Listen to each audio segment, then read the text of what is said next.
Faly miarabantsika rehetra amin'ny anaran'i Jesosy ary manona ny fiadanany anjaka sy anapaka amin'io tokantrano izay misy anao io. Amena. Indreto izahay dimy mianadahy ireto tonga anome fifampizarana amin'ny analan'ny fanontaniana ka mialohan'ny andrenesasika ny fanontaniana izay ho fifampizarana eto dia tsara indrindra raha hivavaka aloha isika. Halleluja. Ray masina tsara indrindra rainay amin'ny analan'i Jesosy ianao. Misaotra Tompo fa nomenao anay tsirairay indray tia ny fafana hifampizara eto. Misaotra ho anay dimy mianadahy izay nomenao izao fanontaniana ny fifampizarana eto izao, ary misaotranao ihany koa ho an'ireto olona tsirairay avy izay manongila tsofina ireto satria nomenao fafana izy ireto handreny amin'ny fifampizarana eto. Dia tena misaotranao izay satria fantatray loatra hoe mikarakara ny fananay tsirairay avy ianao ary izany indrindra no antony nanomezanao anay ny fafana hanao izao fifampizarana izao. Ka indreto raha izay Tompo vonona ny andray an'izany ka mangataka ny fanamasinao izay hampiasana eto, izay efa mampiasana eto no mbola hiasa any am-ponay tsirairay avy amin'ny analan'ny valin'ny fanontaniana izay fifampizarana eto. Ka dia atombokay amin'ny analan'ny anaranao Jesosy izao fiarana izao. Halleluja. Amen.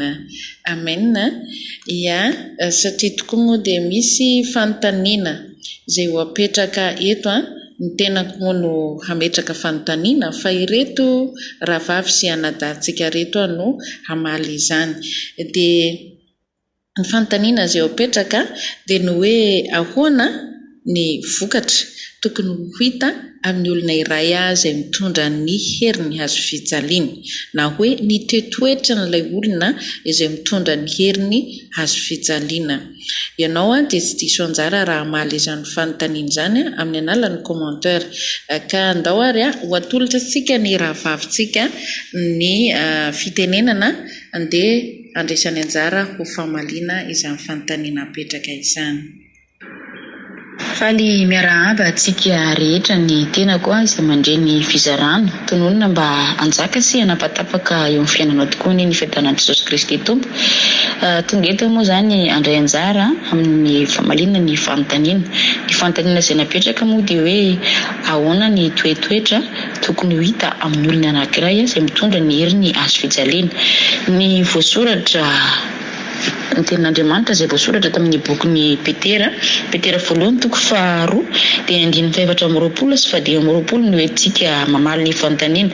Toy izao raha nivaky ny teny: ary izy mitondra ny fahotantsika tamin'ny tenany teo ambonin'ny hazo mba ho faty amin'ny ota isika ka ho velona amin'ny fahamarinana, ary ny diakapoka taminy no nahasitranana anareo. Fa efa naniha ny ondry ianareo nefa ankehitriny dia efa niverina ho amin'ny mpiandry sy mpitandrina ny fanahinareo. Amen. Izay teny izay moa dia mbola hitantsika any amin'ny bokin'ny Isaia ihany koa. Isaia 7:15 dia amin'ny 5:5 sy 5 no ahitantsika an'izay teny izay, izay namina ny Isaia taminany ny tongavany sy tety ambonin'ny tany mba ho faty hamonjy ny hitady ny very.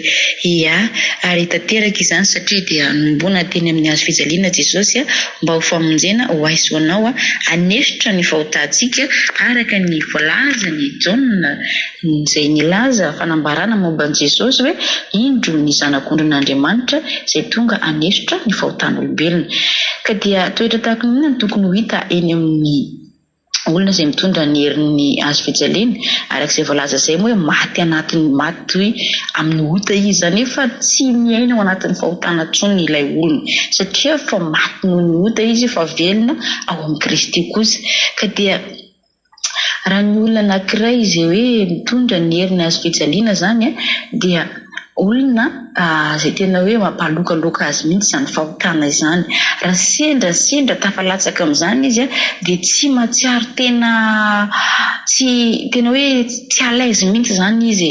Fa ny olona anankiray raha mbola hoe alaizy ao na miaina ao anatin'ny fahotana, na ilay olona izany mbola tsy nateraka indray na koa hoe izy mihitsy no efa namono ny feon'ny fanahy masina izay mampatsiahy azy mandrakariva izay fahotana izay satria dia tokony tsy ho azo aina mihitsy zany ny olona anankiray raha miaina an'izay na hoe miaina amin'ny herin'ny hazo fijaliana zay satria dia araka ilay voalaza ty hoe nombona tamin'ny hazo Jesosy mba ho faty amin'ny ota isika ka ho velona amin'ny fahamarinana maty tsy miaina intsony. Ia, zavatra hoe occasion zany no mba hoe sendra parazara no ahitana izay fahotana izay amin'ny olona izay mitondra n'izany hoe herin'ny hazo fijaliana izay. Ny tenin'Andriamanitra no manambara izany araka ny teny izay nivakiantsika teo ka dia ny teny angambantsika hoe ny olona zany raha magnota dia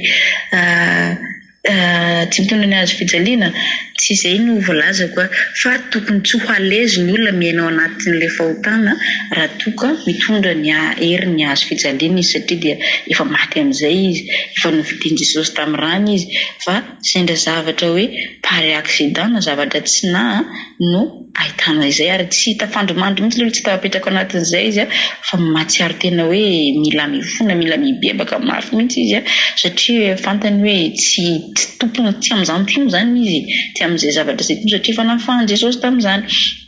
Amen.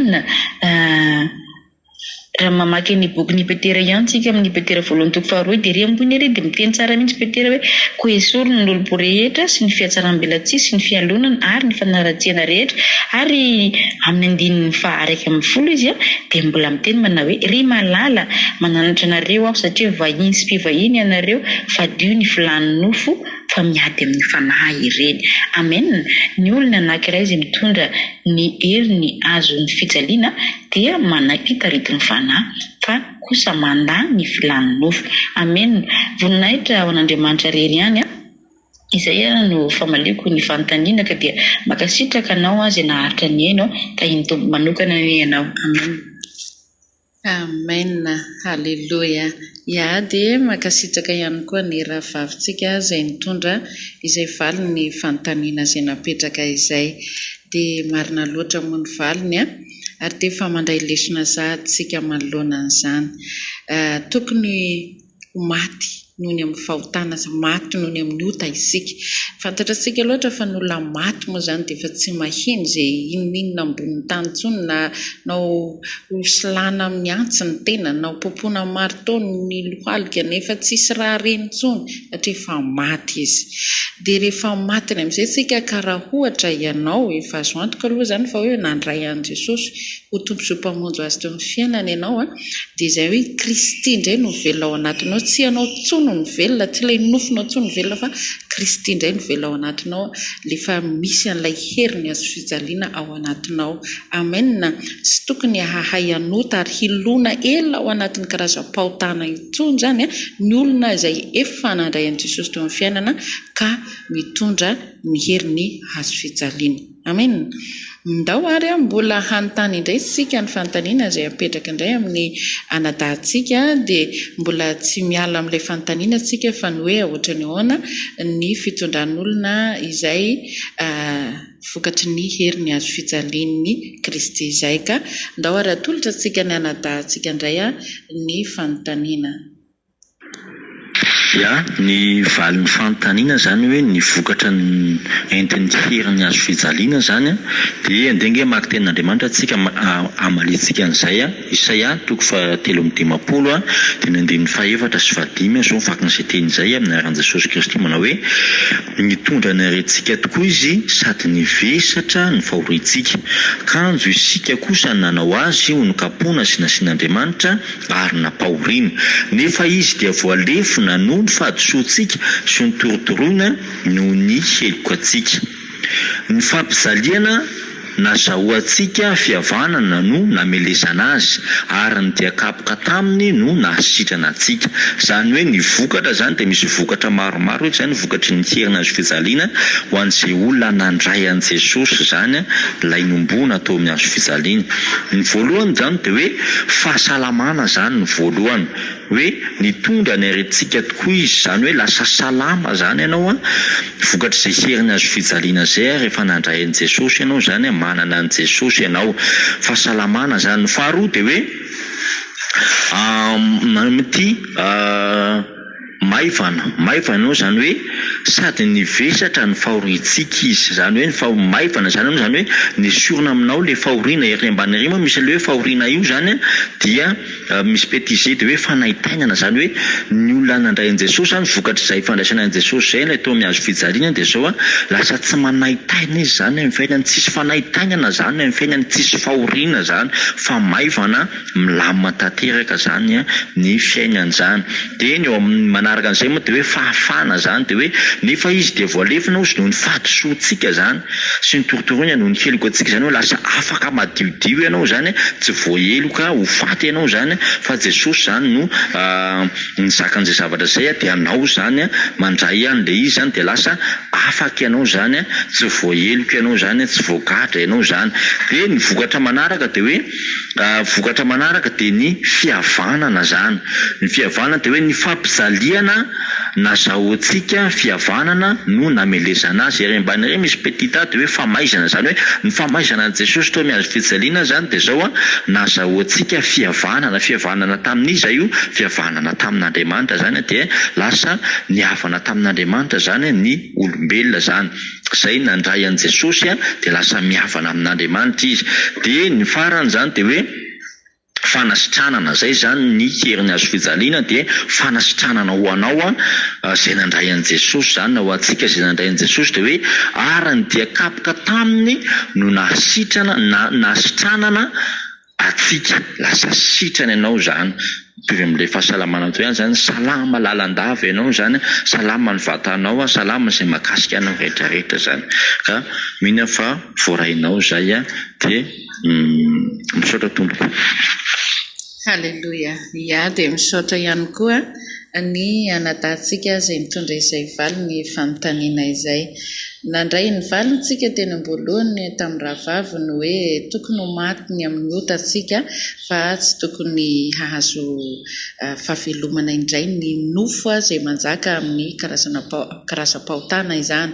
Ato indray nefa namaly indray ny fanontaniana ato hoe efa mandray fanasitranana ho azany zany sika satria efa nanomboana an Jesosy avokoa izany rehetra zany efa noentin' Jesosy tao amin'ny hazo fijaliana ny fampahoriana rehetra ny fahotantsika de isika rehetra zay rehetra fa azo antoka fa nandray azy teo amin'ny fiainana de efa mibata maimaimpoana efa milanja ny fandresena maimaimpoana izay herin'ny hazo fijaliana zay izay tokony ho tazana eny amin'ny fiainako sy amin'ny fiainanao tokony hisy vokatra zany zay fa tsy tokony hoe matimaty foana Kristy teo amin'ny hazo fijaliana. Mialohany andraisantsika ireo rahavavy manaraka izay mbola hamaly ny fanontaniana de tiako aloha sika hiaraka hieno an'ity hira ity de rehefa avy eo tsika miditra amin'izay valy ny fanontaniana manaraka izay. Mieno finaritra ry tompoko.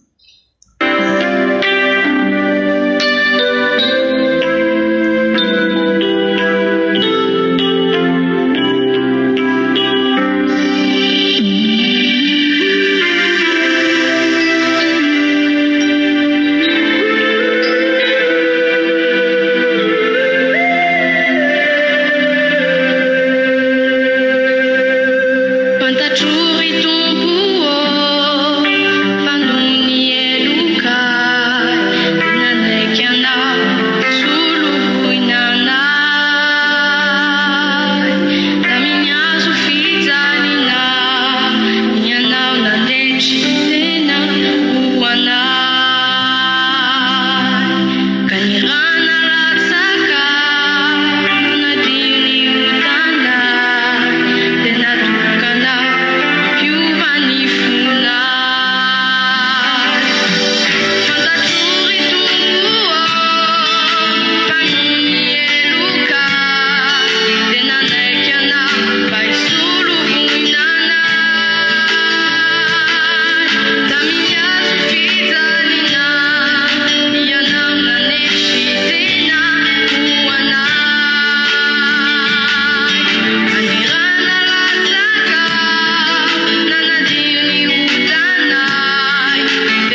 Haleluia. Ia, hiditra amin'ny fanontaniana manaraka isika dia andeha ireo atolotra antsika ny rahavavindray izay hamaly ny fanontaniana izay napetraka amin'ny teny izany. Dia faly miaraba antsika rehetra amin'ny anaran'i Jesosy manonona ny fiadanan'ny Tompo aminao sy ny ankonanao. Misy fanontaniana izay napetraka amiko dia ho valiko amin'ny anaran'i Jesosy. Ilay fanontaniana dia hoe ahoana ny vokatra hita amin'ny olona iray izay mitondra ny herin'ny hazo fijaliana. Misy andinin-tsoratra masina izay ho vakiako amintsika amin'ny anaran'i Jesosy ao amin'ny Luka 4:20-7. Ny zanak'olona tsy maintsy hatolotra eo an-tanan'ny mpanota ka hohombohana amin'ny hazo fijaliana ary hitsangana amin'ny andro fahatelo. Ny fanontaniana dia hoe ahoana ny vokatra hita amin'ny olona iray izay mitondra ny herin'ny hazo fijaliana. Misy vokatra tokoa izay hita amin'ny olona iray izay mitondra ny herin'ny hazo fijaliana. Eto aloha dia mariako fa mpanompon'Andriamanitra ny ao anatiny no voakasika ity fanontaniana ity na koa hoe mpanaradian'ny Kristy na koa hoe olona natsoin'i Jesosy dia izay zany no voakasika ity fanontaniana ity. Ka ny vokatra hita amin'ny olona iray izay mitondra ny herin'ny hazo fijaliana dia fandresena. Zany hoe voalohany indrindra aloha ilay mpino na mpanompon'Andriamanitra izay hita izay mitondra ny herin'ny hazo fijaliana dia voalohany indrindra aloha manana firaisana amin'Andriamanitra izy ary ihany koa matanjaka eo amin'ny ara-panahy ary ihany koa olona miorina tsara eo amin'ny fanarahan-dia an'i Kristy na koa hoe miorina eo amin'ny fanomponan'ny Tompo dia izay olona iray izay mitondra ny herin'ny hazo fijaliana ka ao anatin'ireo zavatra niteneniko teo aloha teo ireo hoe matanjaka ara-panahy izy dia izao misy hery izay hita eny amin'iny olona iny dia misy fandresena. Izay ilay herin'ilay izay ilay vokatra izay vokatra hita amin'ny olona anankiray dia hita mihitsy izy hoe eo fitondrana ilay hazo fijaliana dia hita mihitsy hoe mijoro izy mioro-paky izy ary mivoaka mpandresy izy amin'ny ady rehetra izay hatrehany eo amin'ny fanarahana ny Tompo. Aleluia.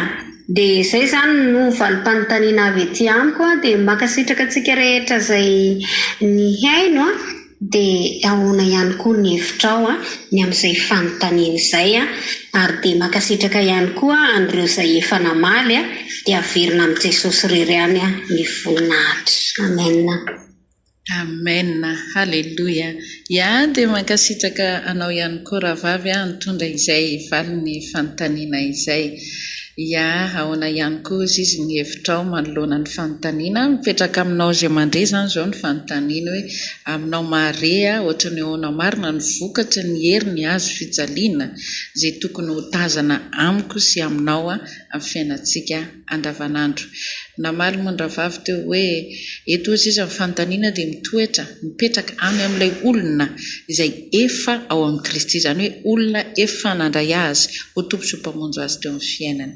Satria izay ihany no afaka mandray hiampitany ilay herin'ny hazo fijaliana. Fa raha olona mbola ivelany mbola tsy nandray an'i Jesosy dia mbola tsy afaka hitondra sy lanja izay herin'ny hazo fijaliana izay. Amen.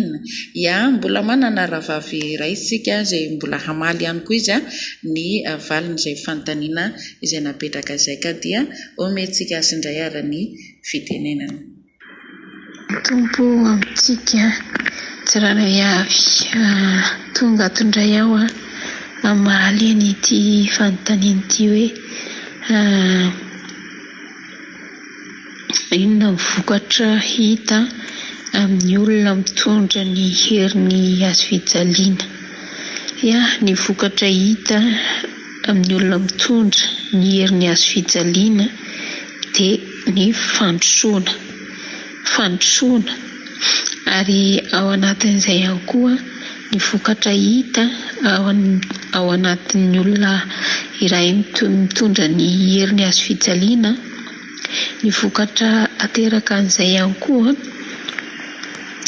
dia misy ny voavoatra zany, voavoatra koa ilay olona ao anatin'izay. Misy ny fandrosoana, misy ny fanamboarana, izay ny vokatra izay amin'ny rehetrarehetra mihitsy, na toe-po io na toe-panahy dia voavoatra ao anatin'izay raha ny olona anankiray mitondra ny herin'ny hazo fijaliana. Izay ilay vokatra azo, satria ao anatin'ny zakana ao ny zavatra rehetra mahatonga anao hiroso hatrany, dia ao ihany koa ny fandrosoana. Izany vokatra azo avy amin'ny fitondrana ny herin'ny hazo fijaliana marina izany. Dia ao anatin'izany ihany koa ny fahombiazana, mazava ho azy ihany koa moa ny fandresena ihany koa ao anatin'izany. Izany daholo zany ny vokatra hita amin'ny olona mitondra ny herin'ny hazo fijaliana.